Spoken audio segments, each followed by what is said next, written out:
حجاج راوی ہیں، کہتے ہیں کہ میں نے عطا سے پوچھا ایک شخص کے بارے میں کہ یعلق الشیء من القرآن او کلہ ھذا النحو فقال ما سمعنا بکراہۃ ذلک الا من قبلکم معاشر اہل العراق. کہتی ہے اس میں کوئی حرج تو نہیں ہے؟ غالباً عراق یہ کس طرف اشارہ ہے؟ عراق میں جو کوفہ بصرہ میں پرومیننٹ شخصیت تھی وہاں جو وہ منع کچھ کرتے آثار ہیں.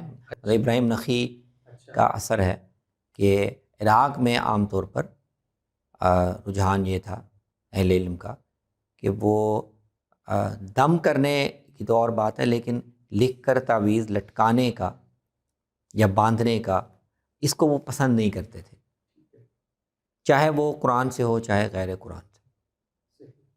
عراق کی اصل میں ایک وہ جو بیک گراؤنڈ ہے، ایک لمبا تہذیبی پس منظر ہے، اور وہاں غالباً اس تناظر میں بھی ہو سکتا ہے اور احتیاط کے پہلو سے بھی ہو سکتا ہے، سد ذریعہ کے پہلو سے بھی ہو سکتا ہے.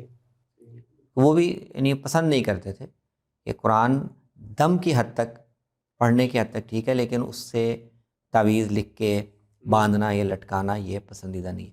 لیکن عطا ابن ابی رباح اگر ہیں تو یہ مکے کے ہیں، جی تو وہ کہتے ہیں کہ ہم نے تو اس کی کوئی کراہت نہیں سنی، تمہارے ہاں سے ہی ہمیں کوئی کراہت محسوس ہوتی ہے، لیکن قرآن کی کوئی آیت یا اس کو پورے قرآن کو اس پہلو سے بھی کہ اس سے برکت ہوگی اور اس سے بیماری یا شیاطین کے اثرات یا جادو کے اثرات ان کو دور کرنے میں ایک مدد ملے گی، اس میں ہمیں تو کوئی کراہت محسوس نہیں ہوتی. بالکل صحیح.